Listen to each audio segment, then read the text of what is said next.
Hello and welcome everyone to Coproduce Care, another live stream. We haven't done one in so long. And tonight, of course, is election night. Are you voting? Is this a time when your area is going to be voting?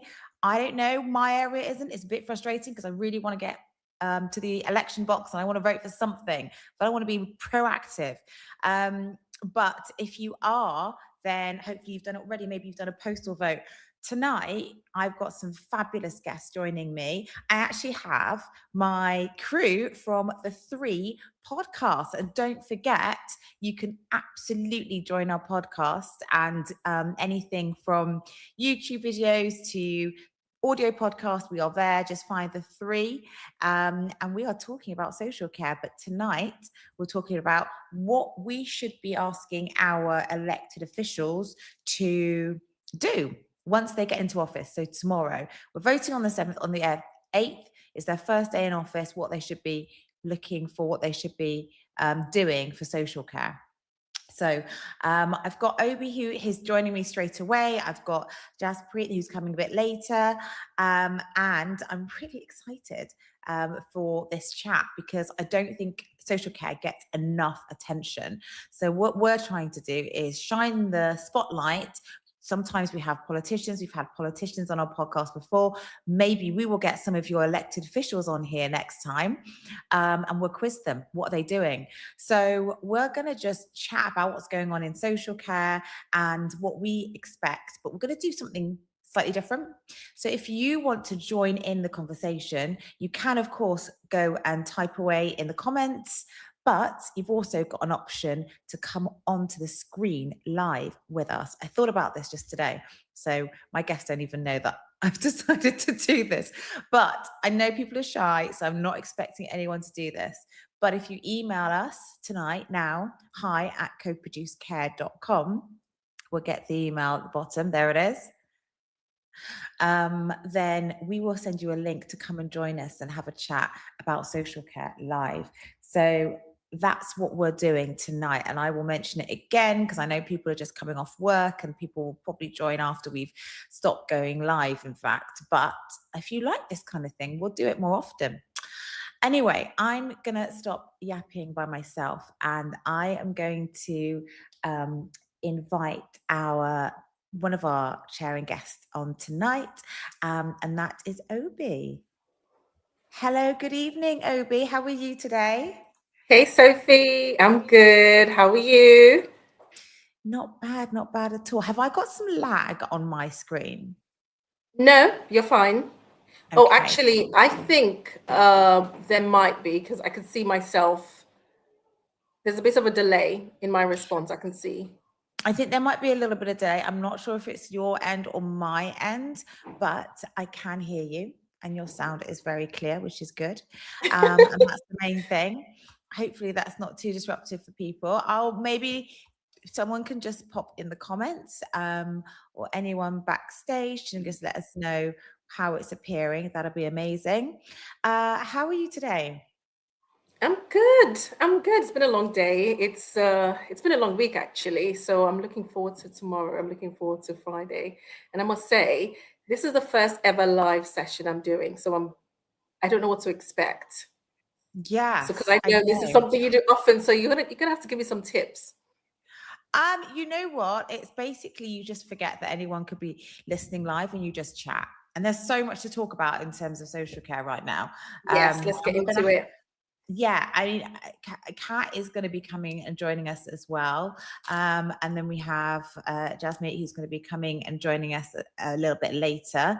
And I have opened it up for any viewers who want to join us live. Just email us, hi@Coproduce Care, and we will send you the link to join us as well. So we're just opening up the conversation, really, which I think is super fun.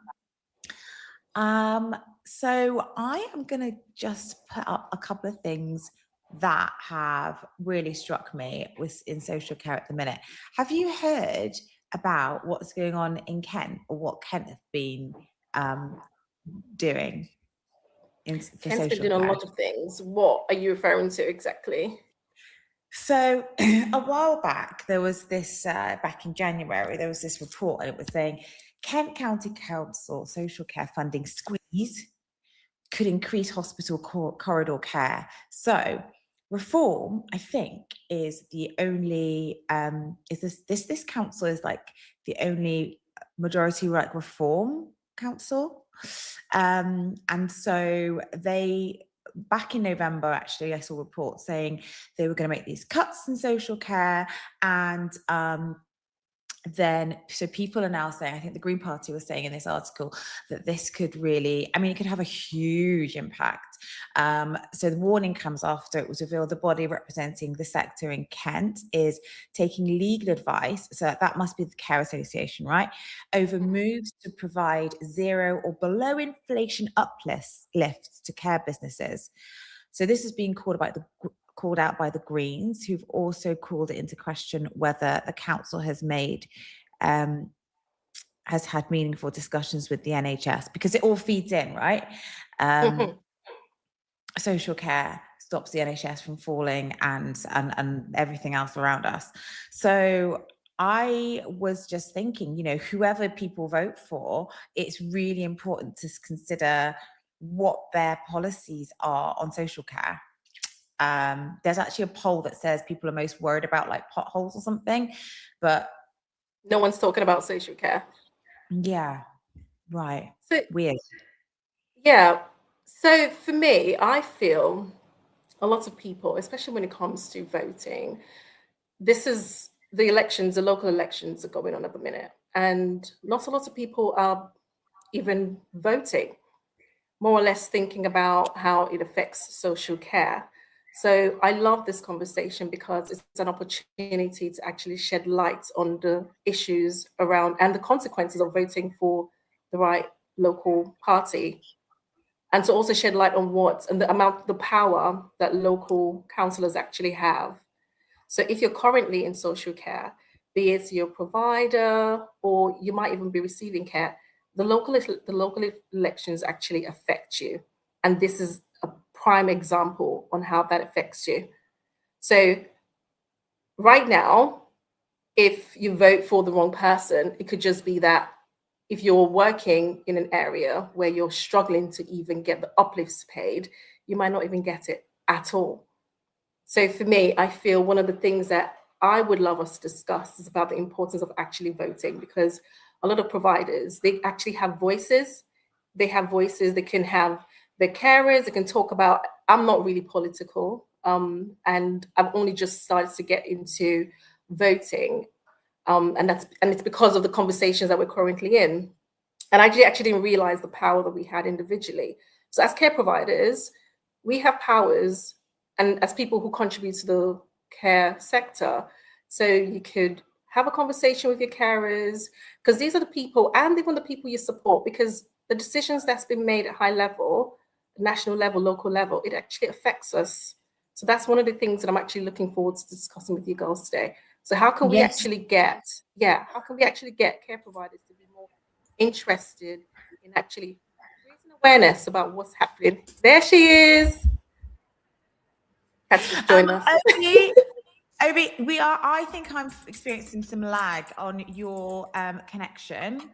So I'm going to take you out for a second. I'm going to have a little chat with Kat. Okay. You can chat to Ella in the background as well if you want to check some things out and just reboot or something. Okay. In the private chat. But yeah, let me have a little chat. But I think you're 100% right. Like, we need to even get people voting, right? I think the polls close at 10. Just bring us with you and the polling station. You have 4 hours. 4 hours. If you live in Essex, go and. I've cut her off on a prime. It's good to see you, Kat. Hi. Sorry, I was a little bit late, but can't miss the party night, can I? I know. Can't miss the party night. 10 o'clock. Party night. I know. It's party. Do you know what? I never used to vote. Never. What? Yeah. I know, right? Leave. I know. And now. I did not ever realize the importance that just that one extra vote does matter. But when I was sort of growing up, right into my sort of late 30s, late 20s, God, how old am I? I just was like, well, my vote won't Only one. matter. It's only one vote. I'll leave it to the people that know what they're talking about. And I just didn't really think it was that important, but it's so important. And one vote does really matter. So I'm quite excited as somebody that's not really known much about politics for a long, long time to actually be able to come on tonight and as an amateur and to be able to talk about it, because it is important. You're right, Sophie. It's so, so important. And right now, it's even more important for the care sector and those that are like me, that one, don't have the time to vote, can't sit and think about it, read about it. We can see what's happened under this government right now. And if us care providers that don't have the time don't make the time, we are going to continue on this path of ignorance and being left behind. So it's so important. Absolutely. I think this is really interesting. So I want to I did a little thing. What's at stake tonight? Sounds quite dramatic, but it is. So voters, I know, get me. Voters across England, Scotland and Wales. So that's going to be a big one. Head to the polls today. 32 London boroughs, loads of councils, plus you've got the Scottish Parliament and the Welsh Senedd. So double D is th in Welsh. I'm just going to mute you a second, Kat. I feel I'm getting a little bit of feedback. And then you have across the UK, you've got those areas there. And then the scale of it is you've got 136 English councils with elections, 32 London boroughs, and every seat, and devolved parliaments, so Holyrood and Senedd. So it's actually really big. They talk about national elections, but I think these local ones are crazy important. Absolutely. You know, if you think across the country, you know, I think now Labour are defending about 2,500 seats, I think. So they're polling at about 20%. But back in 2022, they were polling at about 35%. And that speaks volumes, right? So in the last 12 months, they've cut themselves nearly in half because everything they promised they were going to do, they haven't done. And we keep getting faced with there's no money, and we'll just keep taking the money from the working class people and we'll pump it into benefits as well, you know, and that's been the sort of the motto of what's going on. And I think the country has woke up to that. I think the country is waking up to all of those broken promises that have been given by this existing government. And that we're getting more aggressive with our votes, but we're also, people that didn't used to vote like me are looking at highlights and they're looking at things that look good in the media without actually breaking that down. And I think I did a post the other day about the Greens, setting the minimum wage to £15 an hour. Brilliant. Right. Absolutely brilliant. Yes, yes, yes. Love it. Let's do it. It should be that way. And then it says, and making sure public funding for the public sector matches, so that if the NHS has got a minimum cap of £15 per hour for worker, they're going to make sure the public sector's money that they receive matches that £15 an hour. That isn't us. We aren't part of that. We are independent providers. So to me, I'm like, £15, yay. Oh, well, I support the public sector. So is that me? No, it doesn't say that. It doesn't say that it's me, but all I'm now thinking is, oh my God, how the hell am I going to find £15 an hour? And that's annual leave as well, your sickness from day one and all of that. How am I going to find that when the councils can't increase the rates as well? So it's these beautiful headlines that make you, they lure you into a false sense of protection that this is amazing and it's going to be amazing for everyone, and it's not. We've got to break that down because this is exactly what the Labour government said. We're going to do this. We're going to change that. Has any of it come through? Yeah. Well, this is it. We're worse off than we've ever been. Every working class person, we've lost more millionaires, billionaires that contribute to this society than we ever have in my whole life. You know, if we go back through not that long, 21 years, you know, we are in the worst position ever. You know, so I think there's a lot of stake, but I think if we can get more of the good ones in the local areas, you know, I think when I come on, you guys were talking about Essex and reform, wasn't you? I was talking about Kent. So it was this was one. it Kent? Sorry. Yes. Yeah, because of what they were. So basically, just gives context, I'll go back. Sorry, a lot of flashing up of things. So I've just started to do this Care Reflect at Coproduce Care, where I'll do a deep dive into every other week. So anyone who's signed up to our newsletter, people could just join on the Coproduce Care website, just join our mailing list. We send it out, or just like link in with me on LinkedIn because I put it on there. I do a deep dive into different topics. So I did one about, you know, the interest rates going up. What does that, because of the war, what does that mean for social care? That was issue 2, I think. And then I've done this one about the election. Some of it was like, how do we support people that draw from social care to vote? And then it talked about, you know, what are the parties saying about social care? And that's when I did this is just a screenshot of some of the things that on like a national level, the parties are saying. So I mean, this is good, Sophie. This is so. Can I just pick up on this slide a minute, because this is really good. So what we've got with Labour, they promised a national care service, fair pay agreement, domestic workforce plan. What they actually did was the biggest NHS hike ever, which cost 2.8 billion with zero relief. Right. They completely slammed overseas recruitment overnight, which was a social care crisis relief. The fair pay agreement has just been stalled. You know, we've had the early implementation on, but any funding to back it has been stalled until 2028. Casey Commission, the same thing, 2 more years, massive delay in starting, no ring fence funding, not a penny, all lip service. Okay, so that's what, you know, that's what I interpret from the Labour government. And then we've got the Conservatives, like you're saying here, they had 14 years, didn't they? I think it was 14 years, 4 prime ministers. They promised the care cost cap, announced that in 2021, delayed it again, then scrapped it.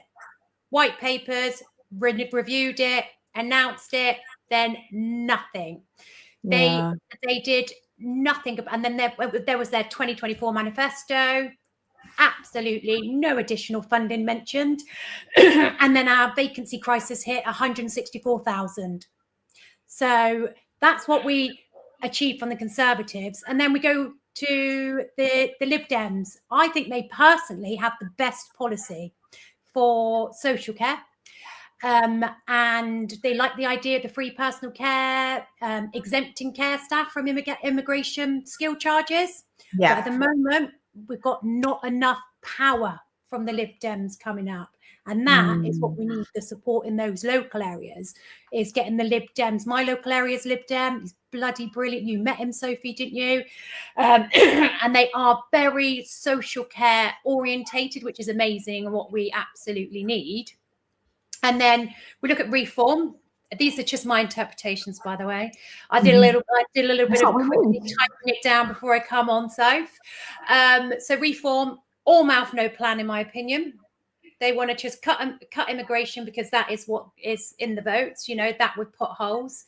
They want to repeal the Employment Rights Act and reduce red tape, which sounds really good. But when we look at some of the proposals they're making, that is absolute nightmare for providers and business owners. Again, it's more money coming from us. And what they haven't answered, because it's not a priority for reform, is they've done zero on social care policy. just all it is cut overseas workers, and then we'll figure out what we're going to do with social work after. So again, it's very much for the headlines with no exit strategy. And the Greens I touched on earlier, massive promise, £20 billion per year, free personal care, £15 minimum wage. I did like the idea that they're going to attack the benefit system to reclaw this money back. I found that very interesting, and I actually liked the methodology they were going to apply to try and claw back, well, bring in that £20 billion, because there is no new money. But the area around public sector, I'm not confident the money will ever reach us. So, you know, that there's a few of my comments and sort of things that I've picked up on across the parties. And everything I've been seeing on social media today, there is a massive drive up towards reform. I don't know what it's like in your area, Sophie. Oh, you're on mute, my darling. I should know this. Do you know what it was? What you were saying was so like encapsulating. I just became a viewer. I was just watching you at this point. I forgot that. Cat's on a rant again. So what's going on in your social media? I mean, I was just having a quick glance a minute ago, and you know, there's not even the real local votes here, so there's a lot of marketing and stuff going, oh, who's voting tonight? And it's reform here. You know, they've got a really good marketing budget. They've got people everywhere just plugging it just to start conversations and get reform in the algorithm. You know, you can't fault them for their marketing strategy. It's bloody brilliant. But there's a lot of people saying, yeah, reform. I'm going for reform. And I, as a social care provider, business owner, and somebody that employs staff, cannot sit here and understand the benefits other than they're very heavy and strong on the immigration, which is brilliant, but not the legal immigration. That is the problem. Yeah. Do you know what? It is a difficult one, and I do want to go back into it, but I want to bring Obi back in to see if let's bring her back in some more. And hi, Obi. Hello. Hey, I was just nodding, screaming. I was like, yes. And I was like, I've got a few questions for you, Kat. So first of all, 100% agreement. Reform's marketing is so strong. I've got leaflets through my post almost every other week. They are so active. It's actually, it's really impressive, actually. But I wanted to ask you, because you mentioned, I really liked that slide you put up, by the way, Sophie. It's good. That's brilliant. Yeah, it was. I took a screenshot of it. So you said, let me just go back. So you actually, I remember what you said. So you said the Lib Dems are quite active in your area. Yeah. So for someone who is undecisive, who doesn't really understand politics, and think about Kat before Providers Unite, trying to understand what it's all about, what should they be looking out for? Because you saying they are absolutely brilliant. Why are they so brilliant? And how do we know when the time for the general elections come, and if, say, for example, there's a world where they actually got majority seats, how do we know they're not going to do the exact same thing that the Conservatives and Labour have done? Well, I don't think we ever know that for sure, do we? We've all been stung enough times. You know, the policy looked good with Labour for social care. You know, even at one point I was like, oh, I'm going to vote for Labour. But for me, I read the manifestos, and then it took me a little while to understand that. So I'm like, if it's in a manifesto, that means they have to do it. And then I learned, no, that is pretty much your car salesman's pitch to bring you in. And then we might float around it a little bit, but something else is bound to come in that's a bit more major, and it will be our excuse not to attack that area that we made that commitment to. You know, things like Sophie was saying earlier, I think, about the potholes, and I seen that study, that survey that come out, and I was blown away. We were like 15th, like down the line, and I just couldn't don't know. People just don't believe it. But that's our own fault. That is our own fault. Yeah, too quiet, too long. You know, and do you know what? And I'm digressing a little bit, but bear with me. I'll come back to that. I was doing it today, right? It was really interesting, and this This just happened today. So there's a paramedic walking down the street. He's got his backpack on, right? And he's marching towards the door. He didn't have the sirens on. So he's obviously just going to a routine visit to go and see someone. There was a care worker walking on the same street, dashing to the next care call. The moment the paramedics start walking past people, they're moving out the way, they're smiling, they're all nice. Wow. The moment the care workers walking past people, that no one cares. No one notices. No one. They're invisible. And my mind's going, you do realise that care worker stops that person, that paramedic, having to go through that door in the first place. Like, that carer prevents a lot of their need to be out in the community. How do we not see this? We think we ride bikes, right? What do? You put a helmet on to protect your head, because if you fall off, you're going to get a head injury. Wear that helmet, right? So you know what? I love this. You know what I mean? Respect the helmet. How do we educate the public? We are the safety net. That is us. We are the people that you should be respecting equally to the people. That's why we're doing the 3. That's why we're getting people on the 3 podcasts, so we can have conversation about this, create awareness. And this is it. And that, the politics, the manifestos, how I started learning, then reading the manifestos and watching them not follow through on them, lie, change, whip. That one's my biggest irk. That then made me really understand politics, and then really understand that there is no democracy anymore. It's more on what comes in at the time and what the votes want. When did it stop becoming about the people?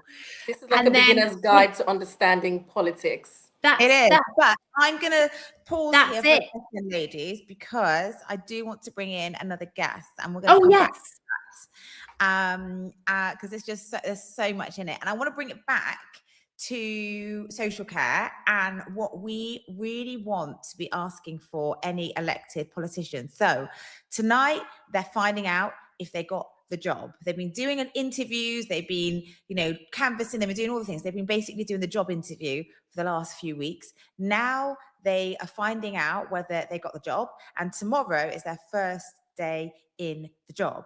So I am going to introduce our new guest. I'm just going to take you two out, and I'll bring you back for some more conversation with our guest in a mo. And really what we're trying to do is establish a little bit of a discussion about what we should be asking for in general.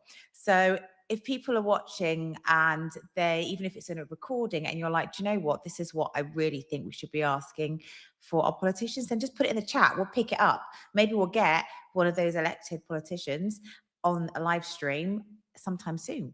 So keep it active in the chat. And I'm going to bring in the lovely Jasmine Ray. Hello, good afternoon, good evening, Jasmine. How are you? Hi. Cough. How are you? No worries. I'm good, thank you. How are you? I'm okay. I'm a bit gutted that my area isn't going to the polls tonight for the local elections, but my time will come. It's fine. A lot of people are. And really what we wanted to do is to kind of think about what is it that we really want from people, councillors, whoever is coming in the next 24 hours. And I'm really, really glad you can join us tonight.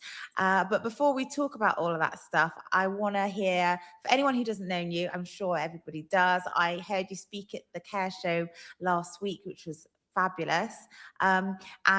Just a bit of an intro, I'll let you introduce yourself, and then maybe you can reflect on what has just been said and what we need in social care. But yes, let's get an intro from you first. Absolutely. It was so lovely to see you at Care Show last week, and thank you for saying that about the panel that I was on. So a brief introduction. I'm former Associate Director of RCH Care Homes. So they are a medium-sized care provider in the southeast of England. They predominantly specialise in residents living with dementia and basically elderly care, but there is also within the portfolio supported living for young adults with learning disabilities and a rehabilitation unit for adults with acquired brain injury. So covers quite a different few angles of social care. I've taken a step back from RCH specifically because I'm pivoting into how I can do more in the intersections of women's health, the climate crisis, social care, how they all combine. One of the things I'll be doing later in this year is launching a climate consultancy to support social care providers on their journey to net zero. I know that right now, with the cost of living crisis and everything going on, it feels like anything to do with the environment should be the last thing on anyone's mind, but it's actually more important now to address it rather than any other time. But I can come on to that later. And in terms of politics, local elections, national elections, I love this kind of stuff. Like, I'm that person who will be staying up all night to follow the results. Wonderful. I'll probably just wait till tomorrow. I'm just point. But yeah, I know I'll have those as well who's just like, what's happening? You know, what's happening to the country? I'm really interested, especially about Wales, I think, and Scotland, to see what happens there. I think it's especially the influence of Plaid. I think that's just like amazing. So let's see what happens there. So it's great to speak to another provider organization, and obviously my other hat is also being a care provider. There's so many things that we need in social care, but what would you say is one of the things you'd like politicians, elected officials, to concentrate on? Maybe your top 3 for social care, especially from a sort of like care provision perspective? Okay.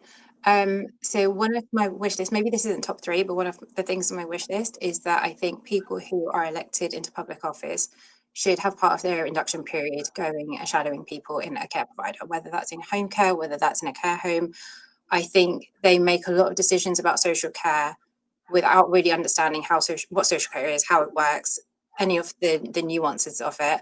And then you end up with a lot of headlines where the public don't know what's going on. The decision makers aren't fully aware of the nuances. And sometimes it's a case of the blind leading the blind. So that would be the first thing on the wish list if I had like a magic wand.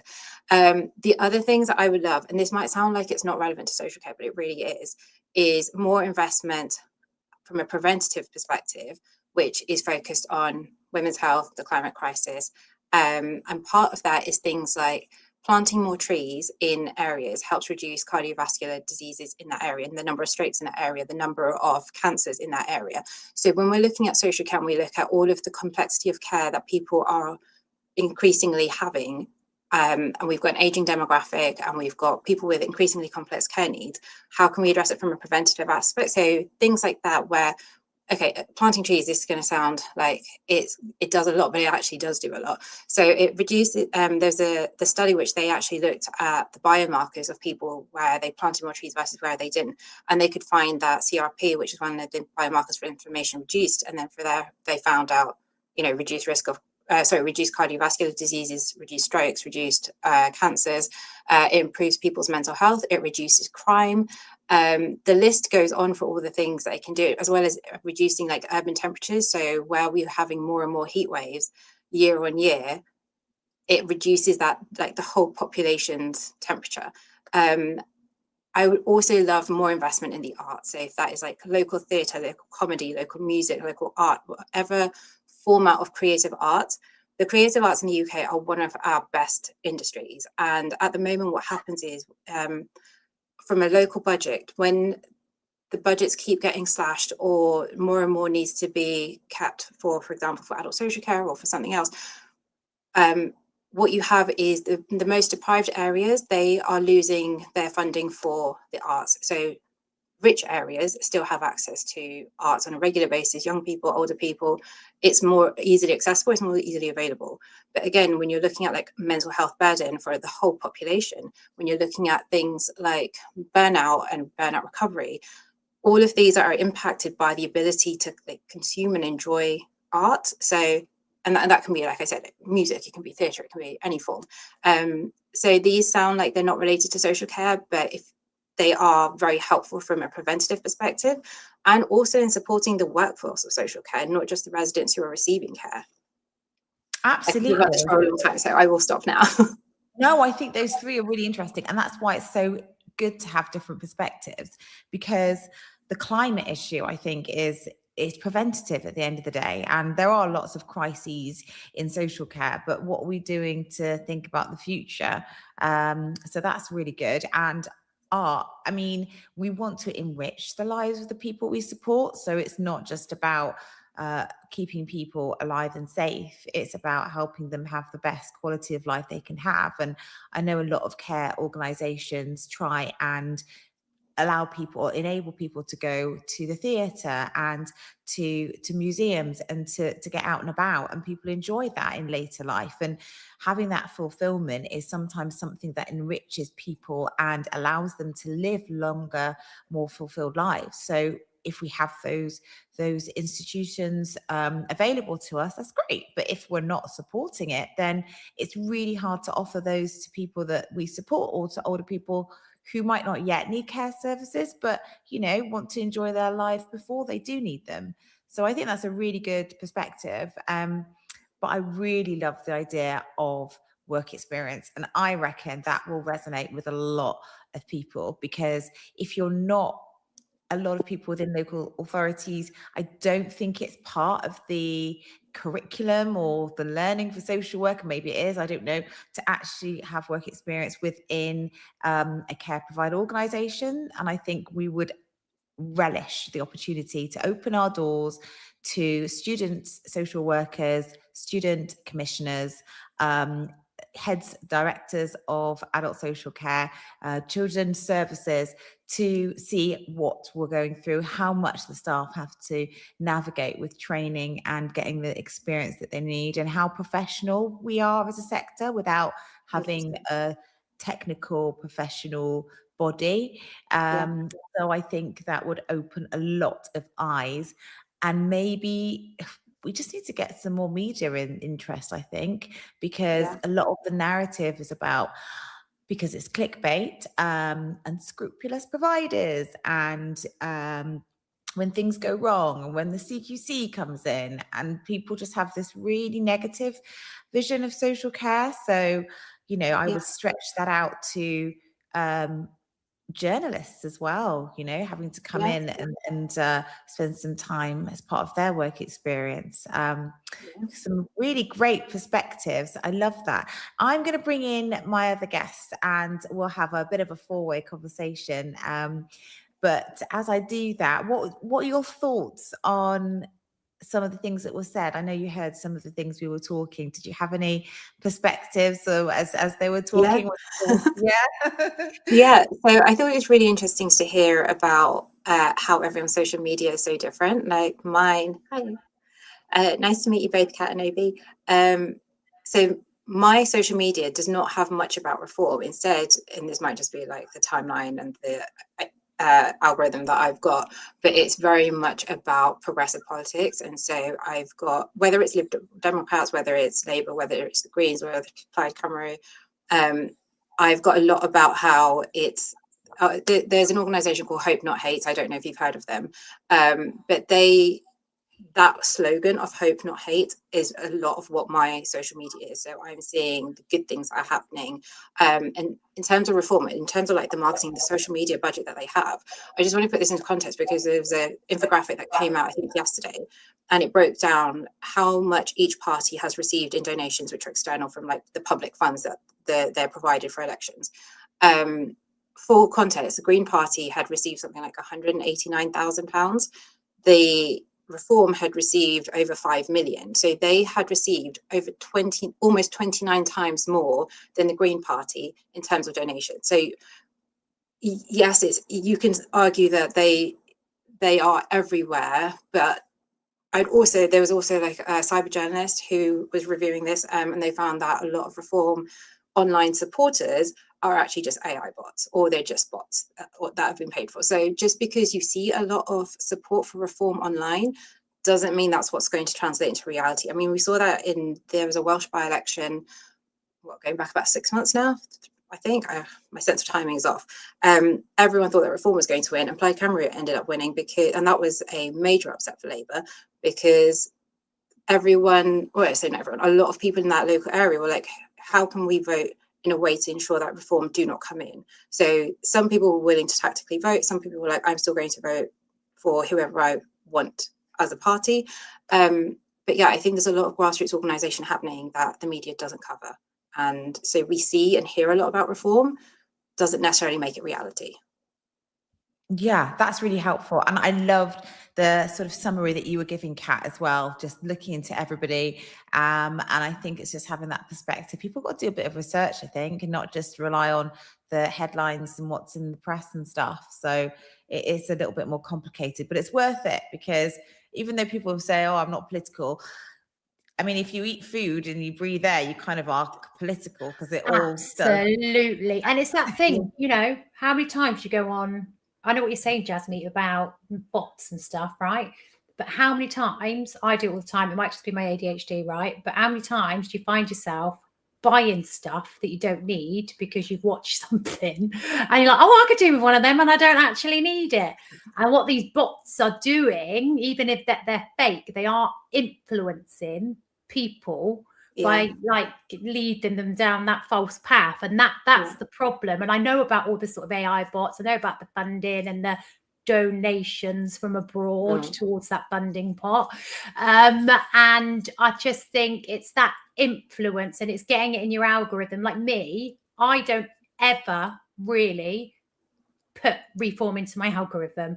I think I read something once, and it was something where Nigel did something really wacky, and I found it absolutely hilarious. And I watched one video. I cannot get it out of my algorithm now. It's stuck. It's like a virus in my algorithm. So, you know, it does have that effect and that impact. And then if you think what society's like, and we haven't got time, we're a bit lazy, we are just going to go to social media, look at all these fake comments and bots and think, oh, follow suit, if that's what most people are doing. So it's still powerful. And, you know, hopefully, like you're saying, it doesn't convert through in that way as well, but it does definitely influence, you know. And like we were saying, going back to Essex and stuff, we've had reform come in, they've stripped a load of the social care budget, they're making wacky suggestions about taking care back in-house, which we know doesn't work and costs more money. And it's all this, you know, act first, think later. And there's people's lives at the end of that. And for me, I loved what you said, Sophie, a minute ago, is tomorrow is their first day. You know, tomorrow is the day that you've got to start impressing. And for me, it's about saying congratulations, welcome. You know, you're fresh, you're new in your role. And this is a time for you to really understand what your council is doing with the budgets, and what every decision you're making is having. That impact is having on the dogs. That impact is having on the people in your communities. And what are you going to do as a councillor to challenge higher government for that? Because we know it's not the council's fault. We know that they've got to challenge the top to get that funding in. So, do you know what? No, because your dogs, that was confirmation. That was confirmation. That's exactly what people need to do. They were saying, yes, mum, you need to get out there, people in social care, and find out who your elected officials are tomorrow, and get on the email. I'm going to come to you, Obi, in a minute, do the same as what I did with Jasmine, to say what are the top 3. So she had a job experience, more support for the arts, and climate change. But before I do that, I just want to ask you, Kat, on the point of like, will we get from Providers Unite a letter that we can send out to our newly elected? Absolutely. Yeah, it's there. Next week. It is there. So we've already launched the Care About Care campaign. So we can share that link with everyone. So first day on the job, what do we want to do? We want to make sure every single MP in the UK gets a letter, and we couldn't have made it any easier. You literally go to the website, put in your postcode, it will say who your MP is. Here it is on the screen now. And the letter is drafted there. You literally just put in your name, your company, and press ping, and that letter will go straight away to your MP. You don't have to do nothing. And this is what we want to be doing tomorrow. We want to be absolutely flooding those MPs' emails with this letter. And I think I know you're going to ask Obi about the 3, but my quick 3, Sophie, what I would be saying to any new MP tomorrow is the fee rate that you set is a life or death decision. Think about that before you make any decision whatsoever. The hospital bed scandal is happening right now in every backyard of every council, of every care trust across the whole of the UK because of the funding, because if they stay in hospital, it doesn't come out of the social care budget. That scandal needs addressing, and it will save millions and millions of pounds and millions of people's lives. So I want them to really, really focus on that. And as a new MP, you can't cut your way through things. Don't cut. We need to innovate, and we need to carry on encouraging the providers to innovate instead of making cuts on them so they can't even run day-to-day services. I'll shut up now this time, promise.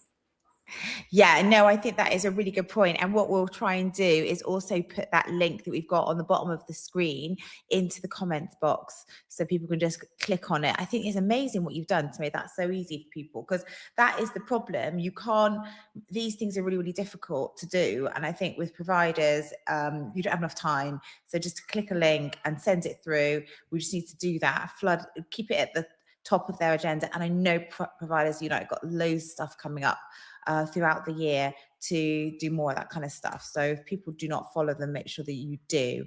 So Obi, I know we've got a little bit of lag on your screen, but we can hear you perfectly. So let us know, what are your top 3 things to ask your elected MP for their first day tomorrow?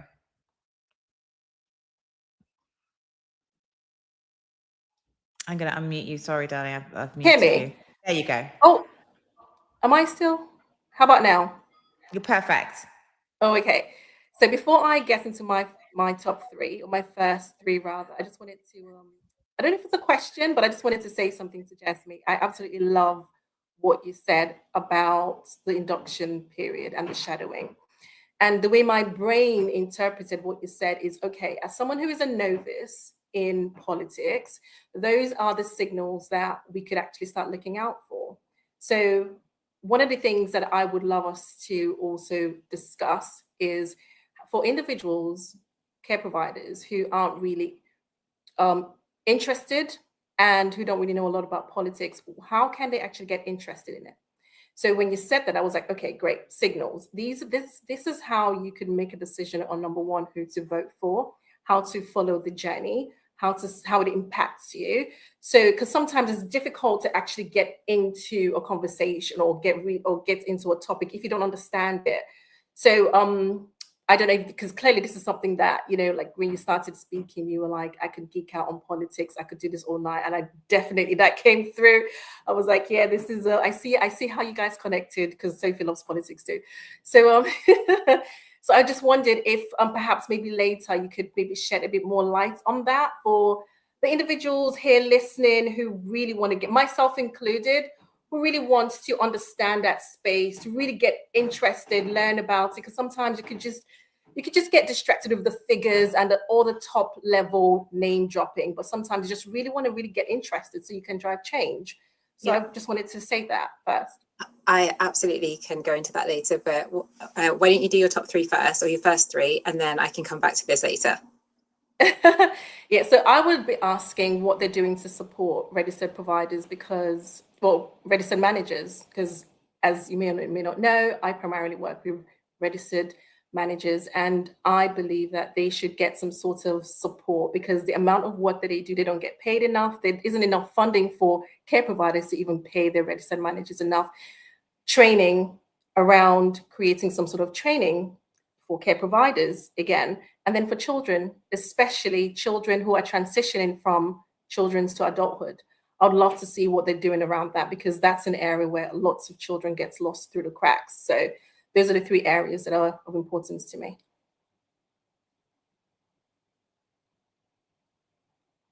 Sophie, you're muted, by the way. Yeah, sorry, I did see that.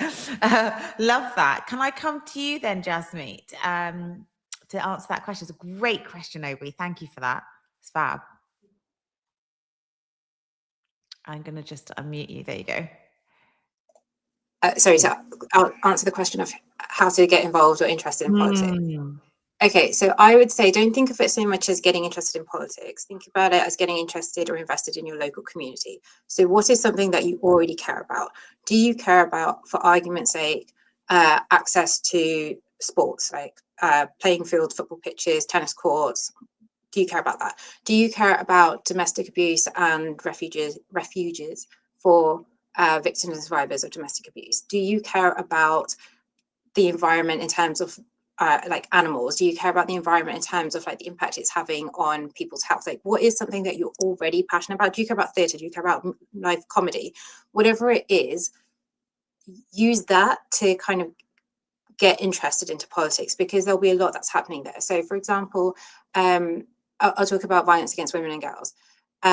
Jess Phillips is a Labour MP who she has been relentless about advocating for supporting women and girls and reducing violence against women and girls. She has done that regardless of which political office she has held, whether that is in opposition or whether that is now in government.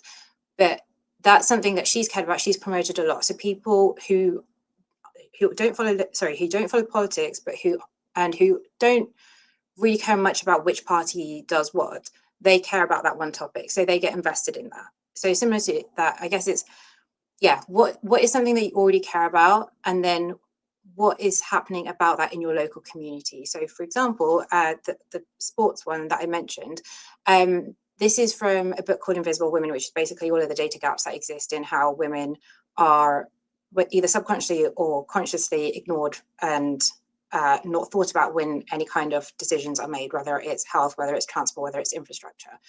And one of the things that they are trying, that various organizations and governments around the country around the world have tried to do, is increase the number of women and girls who play sports, because you get a big dropout rate around teenage years.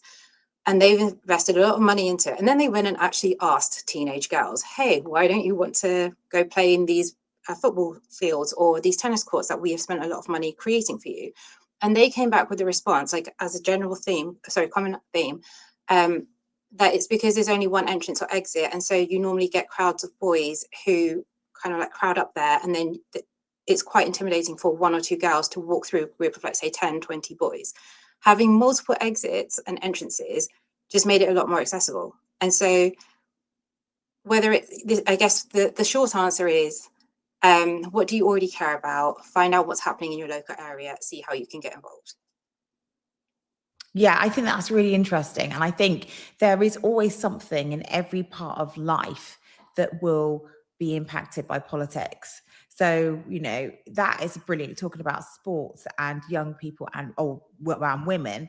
And then you've talked about climate before. There will be people with different experiences that really matter for them. I do hate potholes, but we are talking about social care as well. And actually potholes are connected with the environment, because there's a lot more surface water, there's a lot more rain now because of where we are in the world, and because of the climate change. So that is all linked as well. But I don't know if people really talk about it in those terms.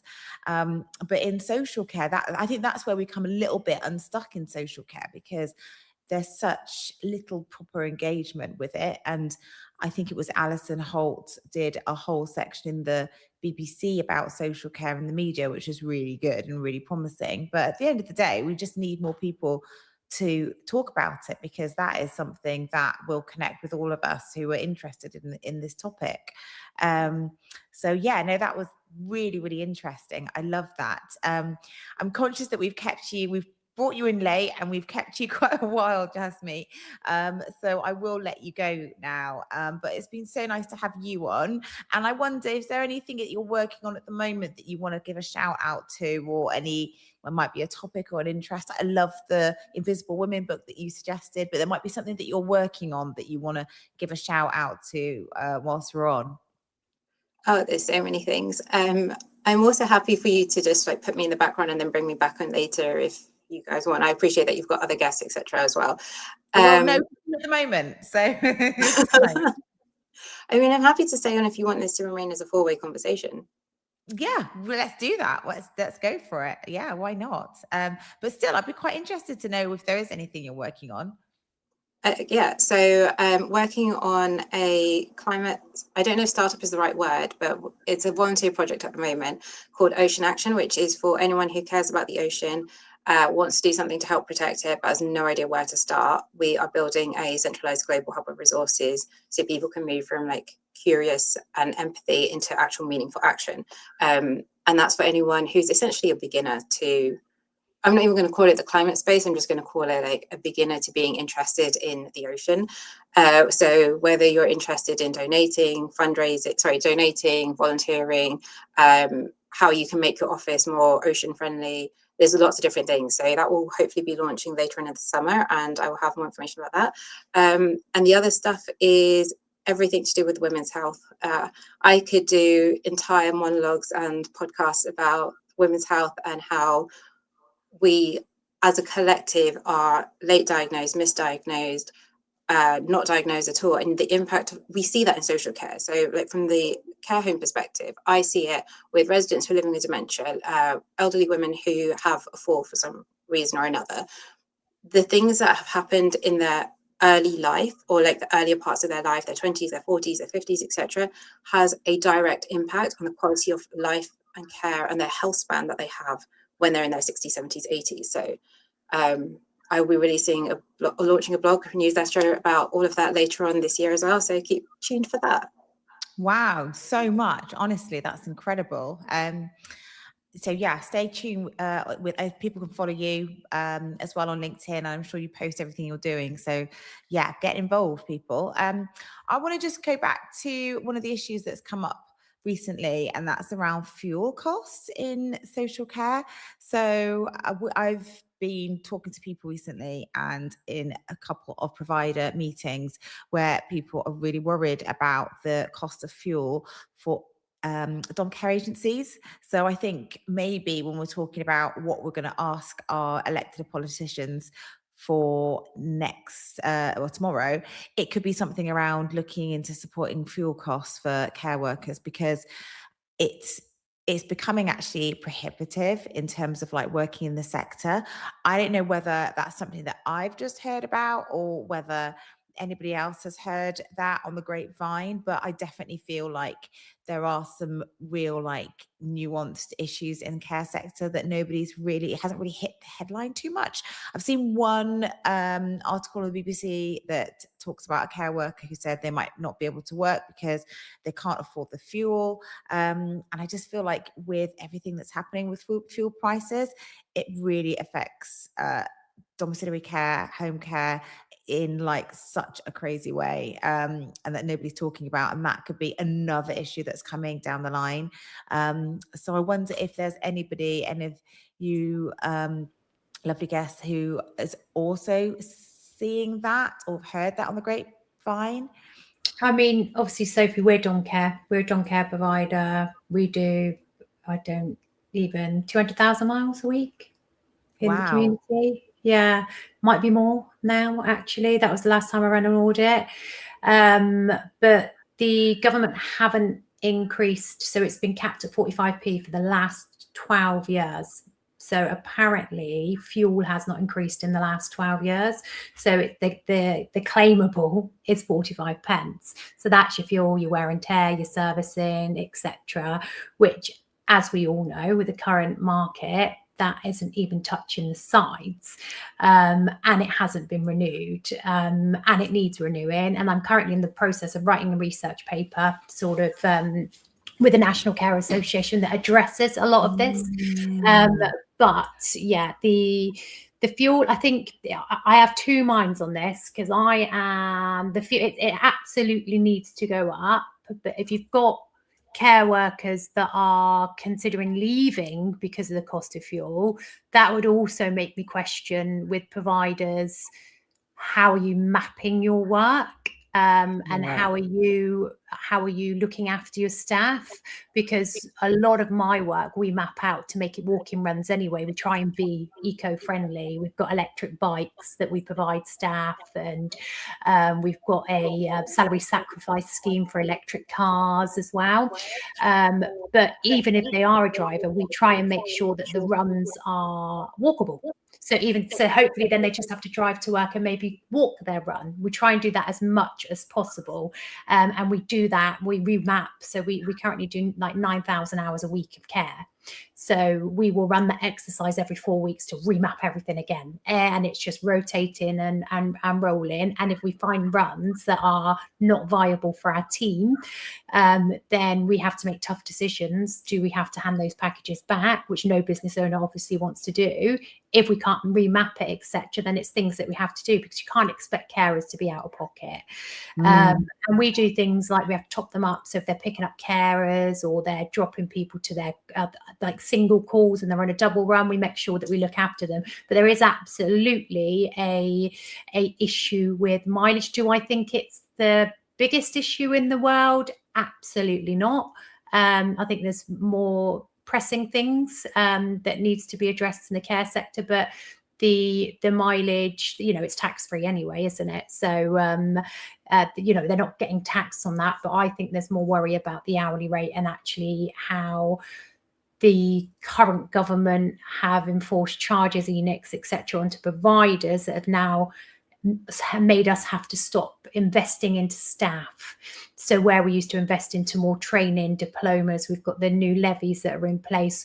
A lot of this stuff is being cut because of the ENICs costs and now the FPA and the day one sick pays. So for me, the quality aspect of the impact of the ENICs is what I think is more important. And the fact that I now think twice about putting somebody on a diploma, which before I used to have like 100 people on an MVQ diploma at any one time. And now I have to sit and think, can't do it, because I have to pay them 12 hours a week off the job learning. So not only do I fund the levy pot towards their diploma, I then have to physically give them 12 hours off a week paid for 2 years of their diploma. And that's a massive investment. So to me, the fuel one it's important, but I think more the levy training, quality and compliance thing is more pressing for the sector, because what we will do is start losing that quality. And that is one of my biggest fears. Yeah, I think for me, that's been real issue, because we want to have that quality of staff. You want people to be able to have the training, and I'm the same. I used to love putting so many people on, NVQs and all the extra training, but it's just really, it is hard. You still want to do it, but also people don't want to do it themselves. That's an issue, but it's becoming unviable. And it is, with social care, is almost a race to the bottom, I think, because you're right, though. If you're not going to be funded for the things that you really want to do, you have to then streamline, you have to look at your cost base, and then you have to think, well, I can't necessarily provide the level of care that I want to if it's council funded. If you've got private funding for elderly care, that's fine.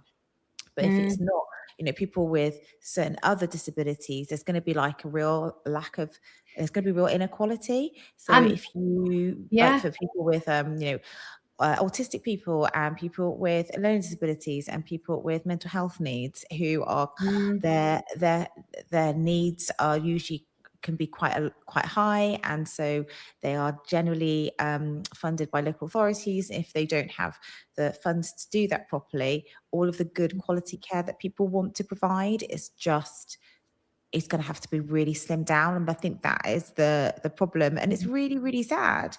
Because people think that care is just, older people or dom care and residential, but there's a whole other part which is local authority funded, which does usually the biggest line on local authorities balance sheet. And people don't really talk about it as much because it gets dominated by older people who can be funded privately.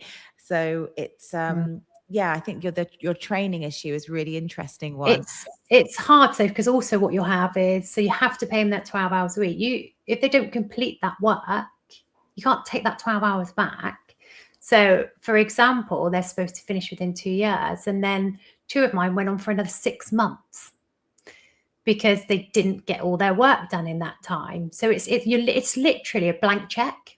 It's a blank check, and you're hoping that they're going to do that coursework when you've given them the days off, and you've also got to cover that run. So you're paying twice. And the thing that sort of irks me a lot about it as well is that most people I put through that training then, because at the end they're like they want to be compensated because they're better trained now, aren't they? So, but where's that money coming from? You've just put all in that investment, but where's that money coming from now?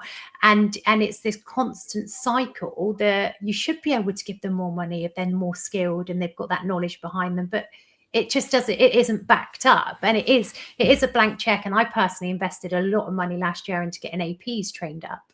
And then the moment I got my assistant practitioners trained up, they left and went to the NHS. And I'd lost like £60,000 that I can never, ever claim back. But I did the right thing. So, it is very hard. And then I had a look and I quantified, I had 50 people on an MVQ. So to pay those 50 people on an MVQ, I could have actually increased my whole team 30p an hour. So what do? Do I reward 360 people, or do I upskill 50 people and then have to pay them more at the end? These are the sort of decisions providers are having to make, which they shouldn't. It should be very basic. Fund everyone, train everybody, have the money there, make it a more skilled workforce. And I was quite vocal about this on my post the other day. It seems to be the government's answer to everything is let's make a training course on it. Let's give more training. Let's fund more training, because it's easier to fund training than it is to actually start putting more money into the front line, because people won't do it, because at the end of the day, who's paying that time? Providers have got to be fully in to engage and commit to it, and which we won't. So actually it's like, well, we've given them the extra training, nobody's doing it, and then it's another empty, broken promise from the government, and a way of them saying they tried to do something. But it's a worry. I worry hugely. It's that great saying, isn't it? If you pay nothing for it, it's worthless. You don't respect it, right? When I was doing my diplomas and my MVQ back in the day, it'll always be MVQ. I did mine in my own time. And I wanted to complete it because I wanted to complete it, and I wanted to better myself. And I didn't get paid any time for my training, and I did it because I was committed. But now, when you're paying people to do it, you're giving the time off. You're leading them to the water, and it's so easy, and they get paid for it. There's not that. Personally, I don't think there's that drive and that passion and that oomph to do it. And it is focusing on sort of getting time and rest and extra money sometimes. 100%. Yeah. I want to come to you, Obi, and because you're obviously dealing with a lot of providers and supporting them with their tenders and services. I wonder are you finding the similar sort of issues? Something that we should also bring to politicians and elected officials tomorrow when they're in post? First, I absolutely love your breakdown, Kat. It's so honest, and I love that you said that actually the fuel cost, it's tax-free. So if you do your runs right, you can actually mitigate that. That's the level of honesty that we want to see. The last episode we recorded, the last three episodes, which is the podcast that we run, myself and Sophie, we spoke about care providers having to defend their position in terms of why they need extra money. So I put it to Sophie and I said, okay, I'm just going to play devil's advocate for people who say actually care providers make a lot of money and they're always asking for more. Why? And this is like a really good example why. So first of all, to your question, Sophie, with regards to tendering, when you're requested, when a local authority puts out an RFP and they want to look for whoever is the most competent, a lot of times we actually wrote a bid last week and the local authority was asking to see your organogram. They actually wanted proof of the people of your team who has a level 2, who has level 3, who has level 4.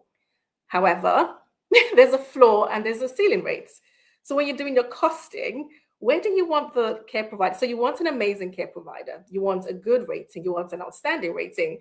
But to be a good and outstanding provider, you need to spend money and invest in training, because the more competent your staff members are, the more compliant they are, and the more it's better for the organization. But where does the money come from? So I just wanted to echo what Kat said. The breakdown, absolutely beautiful. And yes, we are seeing the trends in training. Local authorities are asking providers to evidence how they're training, how they're going to be compliant, but the fees are not going up. So like Kat said, where's the money going to come from? And I do agree with Kat. What's more pressing is being compliant. And we should draw the line where, especially with blaming, a lot of times, it's easy for providers to say, oh, the local authorities aren't paying us enough. But if there is a way you can actually cut costs and reduce it, you would. But sometimes with compliance and mandatory requirements like training, it's impossible, especially if you want a sustainable workforce and if you want to retain high quality individuals. Yeah, absolutely. It's a real tricky one. Jasmine, I wanted to come to you on this subject of training and costs and quality of care. Are you experiencing something like this, or what's your opinion? Okay, so I have quite a lot to say about this. I do broadly agree with what Kat and Obi have said. The area that I would push back on in terms of training is whether we should, like what Kat was saying about how when she did her training, she had to do it in her own time. She essentially had to pay for it. My pushback to that is if we maintain that as a system, or if we bring that back as a system, what we are only going to be doing is saying people who have enough financial privilege that they can afford to do this on their own time will be able to upskill. So it's frustrating on the provider's part that we have to pay more to make sure that everyone is fully trained. And so that's the time that, as Kat said, is you're paying twice over. You're paying for whoever is covering them on their shift, and also you're paying for them to get that time off. But broadly, I would say that with systems and processes, especially when it comes to training, we can argue about the handful of people who don't fulfill the training requirements, who make a mockery of the system. But broadly speaking, the vast majority of people who are receiving that training, they do want it. And their reasons for example, not being able to complete it on time is often due to capacity, because of things that are happening in their personal life, or other factors that are kind of like out of their control. So as frustrating as it is for providers to have to essentially incur that double cost, I think it's still something that should be done if we're going to try and say that we're making care as accessible and inclusive to everyone, especially people who might have workplace or learning adjustments that require extra support. So that's in terms of the training aspect. In terms of the fuel, I'm also hearing about this anecdotally, but I'm hearing about it more in the context of how our team members going to pay their own fuel bills, like as in their energy bills, not so much in terms of how are they going to get to work. I think it's, as you said, Sophie, it's a situation which is kind of like bubbling underneath the surface right now, and it's probably going to get much more coverage once we hit the winter months, because that's when people are going to be paying for fuel for transport and also for heating. At the moment, we're going into hopefully summer, where your energy costs are lower. So in terms of what can be done, so from a provider perspective, if you don't have enough funds to be able to, for example, increase all of your entire workforce's salaries, and most providers are in that position, can you do something more creative? Like, can you provide a stipend, like maybe like a monthly or quarterly stipend to your teams, where they can put that towards their fuel bills? Also, this is more from an employee individual perspective rather than from a provider perspective, but the government, as in like Labour's national government, they actually are launching a scheme which will launch in the summer, where it's basically you can get plug and play solar panels. So one of the reasons people haven't got solar panels before historically is because they're so expensive, or had been expensive to install. Now they are ones where literally like you plug it into a plug socket and you will be able to use it, whether that's in renting, whether that's in a house or like a property that you own. You put it on a balcony, you put it on the roof, you can put it on a patio, wherever you have access to it. And it's like that scheme is apparently going to save households about like £110 a year on average, apparently. I don't know how true those numbers are or aren't going to be, but schemes like that might help your individual employees with their individual fuel bills, their energy bills, so therefore they then have enough to hopefully get to work. So it's kind of coming at it from more of a creative angle rather than just a direct one. I think one of the other areas that we're going to see the impact of that, again, that's bubbling away underneath the surface, is food costs. So the Food and Beverage Association put out a report last month where they're expecting food inflation to increase by 10% in that. I don't know if it's in this year, as in like the remaining 7 months of the year that we have, or if it's in the next 12 months, but 10% inflation on food is incredibly high from both a provider level and from an individual employee level. It's also important to remember that when food inflation goes up, it's normally on what supermarkets call like the basics. So there maybe it might be their own branded stuff or not, but things that are considered like what they call the basics, that goes up much more than food that is considered, I quote, middle class. So food inflation hits people who have the lowest incomes hardest already, and I think we're going to see that really impact our teams and our workforce in the, let's say, next 6 months or so.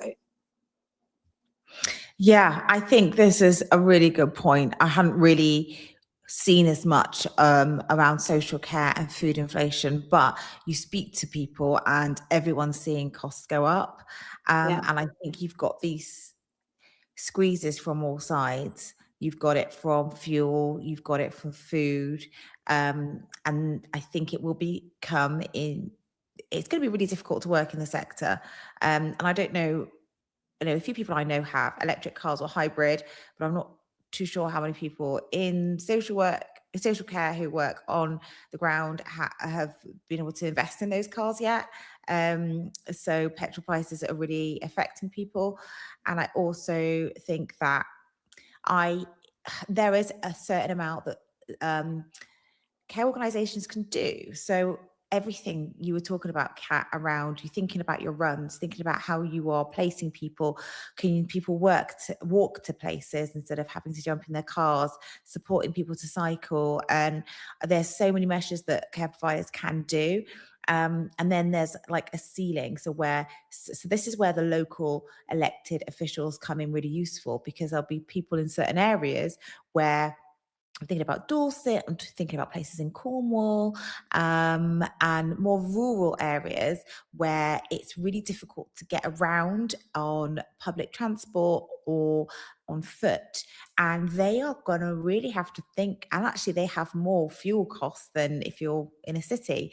So they may have to start thinking, how are we going to support our local providers with the fuel costs to make sure that their businesses can run, along with all the other stuff with the costs that are coming through that you were talking about, Kat, and which is like everything's hitting it at the same time. And maybe it is the autumn when it really kind of comes to the fore even more. But I think that was just great points that you raised there, Jazz. And I think there's a lot. We have a smorgasbord of things. We have a long list to send to our local. And I think, do you know what? And I love Jasmine, you're like me. I am so creative. I'll always try and think of I'm a problem solver, and I'll always try and be creative and think outside the box. And how can we give staff more without it costing more? What can we do, etc. And then the government just keeps throwing things in, so I'll give you an example, right? So if my staff have worked for me for a long time, I'll try and give them a nice bonus. Yeah. Or I'll buy them a weekend away, family trip, something like that. And then they change the benefit in kind now. So if I give anyone over 50 quid a year, then I get charged benefit in kind, they get charged benefit in kind. So none of them want it. They're like, it's changing my tax code. I'm now getting penalised because of this benefit in kind. It's all been messed up with my benefits, etc. Sorry, these dogs, the one-man band out there. So we try to be creative and support our staff. I've got food vouchers now and stuff like that they can access, but everything has to be capped at 50 quid because you try and work around things to do the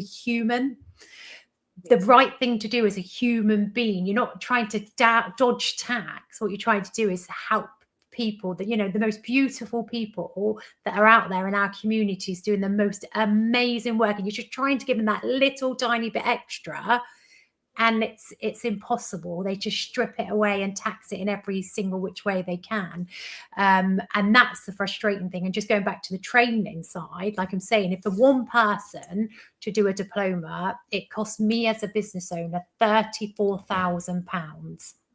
That's £34,000 to put one person through a diploma.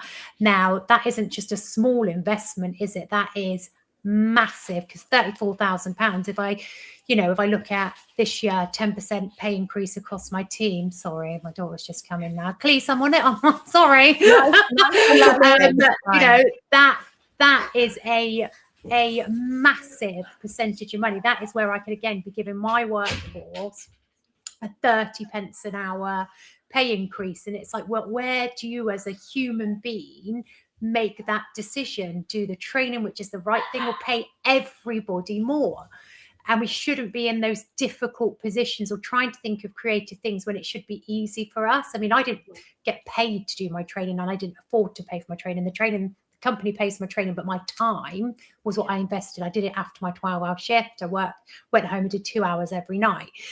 So that was that commitment thing I was sort of focusing on. So it doesn't matter how much you earn, it's that extra bit of sort of time. And we know nurses do it now and whatever. But I just think it's these difficult decisions that we shouldn't have to make. And especially when, and it's my biggest irk at the moment, we look at the benefit system, and we look at the investment that has gone into that, the real time investment that's gone into the benefit system. So if we look over the last 5 years, we have had £54 billion invested into the benefit system, and social care has had £8 billion. So by 2028 to 2030, the benefit system as it is today will have about a £91.5 billion investment. And what we are being provided and are offered as a sector is 500 million towards social care fair pay agreement by 2028. And that's the sort of idiocy we're working with government as a sector. We are encouraging people not to work. We are putting money into false claims, which we know we're rewarding people not to work. And same with 1 day sick pay. I've got a big problem with it. Again, instead of me being able to pay rise my staff, the ones that do come to work, what I'm going to do now is pay rise my staff that don't come to work on 1 day sickness, which they do a lot. So it's just the basic humanity and the basic getting things right for people. We just don't seem to grasp that, and that's what I struggle with, especially when it comes to government. It's that human element. And for me, anybody that's coming into power, just think of that, consider the impact it is having on people. Can they feed it? Can they feed? Can they clothe? Can they keep warm? Don't keep chucking short-term funding. And here's a little bit of winter fuel allowance. That doesn't work. And I think that really ties into what Jasmine said earlier, shadowing. So how does the policy translate? How does that translate in real life? So you set the policies, but then how does that actually translate in real life? So that summarizes, and that's a reason why we do need to be signaling. Are they actually coming to see where the shoes hurts? Because that's the only way you can actually drive change, when you actually know where the change needs to happen. And that is the key, Obi. Absolutely. And I think I'm going to just, because I'm just conscious of time. So I am going to say thank you so much, Jasmine, for coming and joining us today. And I'm going to say bye to you reluctantly, because I do want us the three. We can just keep her. Let's just keep her. Just keep her on all night. And life be lifing. I think our families want their house back, so we will come off in a minute. But I did want to, especially talk briefly about the benefits thing. So from my point of view, I I think the comparator is social care and the NHS, only because I think with the benefits issue, a lot of the people we support they are on benefits. So I wouldn't want them to take anything from benefits in order to give to social care. I think it's quite closely tied. But I do think that to look at how much like the NHS gets compared to social care and how closely it's linked, like your example of like even the respect of the paramedic considered, you know, in comparison to the respect of the care worker, when actually we're all kind of like in it together, like we're supporting people, and it's all about their health and well-being. So I think maybe that I would want politicians to look at that specifically and see where there can be more support from the NHS, whether it is with training, or look at how the NHS is funded with their training compared to how we are in social care, like all those issues you were bringing up. I think that's really important. So that was my reflection on that. But I do want to come on to talk about the 3 in a minute. So I'm going to leave you go, Jasmine. Thank you so much for joining us this evening, and have a lovely rest of your evening. Thank you so much, Jasmine. Lovely to No meet problem. you. It's lovely to meet you all. Too late watching politics. Get some sleep. I will go to sleep and then I will follow the coverage tomorrow. I just want to say thank you for having me on. And can I just add one final thing that I think local authorities can do in supporting social care providers? Again, this is kind of like a wish list thing, but if they provided a breakdown, for example, every year of how much of your individual council taxes, local taxes have gone towards different aspects of the budget, I think people would have a lot more understanding of how much social care needs and how little it is getting. And that's talking about like top line funding, which obviously comes from the government and then comes via local authorities.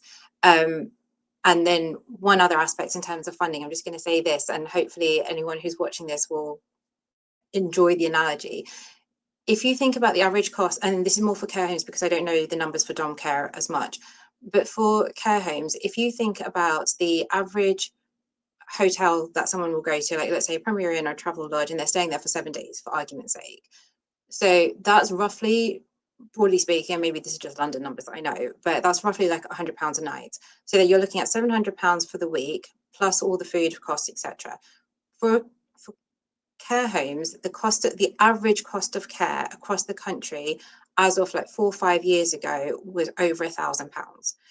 Local authorities are still providing contracts at £500 a week, £450 a week, £600 a week. That does not cover the basic cost of care, let alone all of the other things that a care provider is expected to provide. So food, activities, utilities, all of this kind of stuff. So it's easy when you hear headlines to say, oh, this care provider or that care provider is charging X fees, or social care is always asking for more money. Why do they need more money? It's because, like, as Kat said, the numbers are a joke. 50 million for a workforce which employs more people than the NHS and which looks after more people, like service users, than the NHS does. It's ridiculous. So I will end on that note.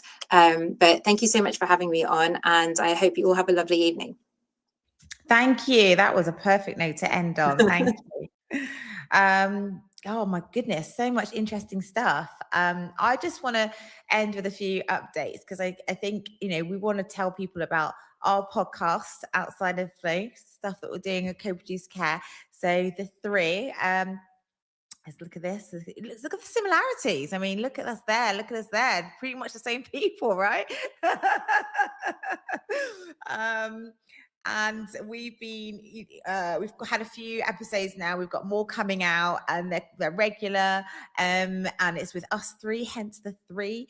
And we do want people to tune in. Where we discuss different topics on social care. We have guests that join us. And actually, hot off the press, I can tell my co-hosts, we have got the NIHR, which is the research. We've got someone from there who's agreed to come on. I'm trying to doctor somebody. My emails are just too many of them. But if you follow us, then you can find out who that is. And we will talk about all, we'll find if you can let us know on socials, what do you want us to ask the NIHR? Like what kind of research have they done? That's all I ask them, what the impact is of that research and what research they are going to do on on social care, because there's a backlog of stuff that needs to be done. It's so, so important. So yeah, absolutely, we want to be doing that. But I'd love to hear from my co-hosts on the three what you've been up to. I first want to give a shout out to this friend of royalty. Get this. Oh my gosh. So Kat, talk to us about that, and then I'll come That to was you. amazing. Yesterday was amazing. It was brilliant. Got to go to Buckingham Palace, you know, the girl from the council estate, brought up and bred in the council estate, hostels and all sorts, the foster system. Got to go to Buckingham Palace yesterday. My feet were killing by the end, but it was just amazing. It was magical, and I got to go with my best friend, who's also my registered manager as well, because she deserves it. She works so freaking hard. My husband wanted to go, but I said, no, you don't work in the sector. You haven't done enough. So I took my best friend, and she is just, gorgeous. She loved it. She's a proper royalist as well. So she was there, you know, cameras up everywhere, but it was magical. So yeah, really honoured to be able to have that experience. How did you get that? How did you get there? What was the invite? How did I get the invitation? Yeah, not how did I get there like the train? No, yeah. How was it delivered? How was it delivered? I was Did you get a royal mail? I was nominated by my team in the office, which I didn't know, put a nomination forward to the National Care Association, which I didn't know anything about. And Nadra didn't even tell me my staff had done that, which is sneaky of her. And then all of a sudden, I just got an invitation in the post. And I was just like, what the hell? Do you know when you're looking like that? Let us not from it. Or actually, my first thought was like, oh damn, they've seen me on social media. They're writing to me. They found out who I am. But no, actually, it was quite the opposite. So yeah, amazing day. Absolutely loved it. And I think at the moment, we've launched the new campaign for Providers Unite as well, which is the Care About Care campaign. And we're leveling up again to start putting pressure on the government to offer some interim relief to the sector. We've got a couple of asks that are on the website, and we're just looking for anyone that can support us. So again, on the 3 podcast, I'll keep plugging things in, updating everybody about that as well. I missed the last one because I wasn't very well. So I'll absolutely be there on the next one. Wonderful. That's a great update. And Obi, what's been happening in your world? Oh, just same tenders, you know, just we can't top the Buckingham Palace, Kat. This is the problem. We can't top how could you top everyone else? Sophie, how could you ask me what I've been up to? Exactly. It's not fair, is it? Like, nothing compares. Tenders, Buckingham Palace, just I don't know. I was scratching my head thinking, okay, Obi, think fast. Say something very exciting. Say something interesting. Nothing. Tenders. So yeah, that's it. Do you know what though? It's a good point on tenders though, because I feel like even the area that we work in, when I was working years ago, I was really hot on the tenders. I wanted to try and support people maybe who'd moved out of our area who wanted to come back. So I was like, if I get on their frameworks, then it's much easier to sort of like make sure that we support people from a wider area, and then stop doing that so much. But now I'm like, I need to get back on it because it's really so work that you do, I think, is really We've got a girl. You do. But you know what I'm finding with tenders as well is there's one thing winning, but the local authorities are actually, first of all, they're taking a lot of time responding to tenders. And I believe it's a volume of people applying. Mm-hmm. And this is why initially last year we released that tech that helps you check your eligibility. Because I was in talks with a lot of commissioners. I was like, look, we've got this technology. It's going to help filter a lot of providers who aren't eligible. But they're taking so much time to get back with results. And then when you do win a tender, mobilizing is taking forever. Before you even get your contract, it takes a long time. Mhm. So we're like, what's happening? We know there are people that need the service, but what takes so long? Like, is it that you prefer providers, you want to continue using them? Then if that's the case, then why go out to tender? So many questions. Yeah.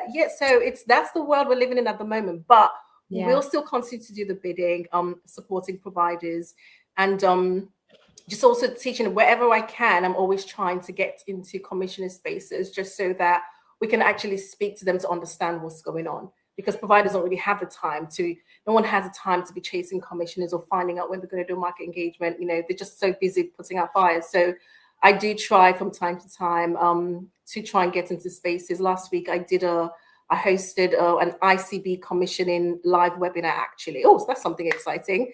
And it was with a commissioner.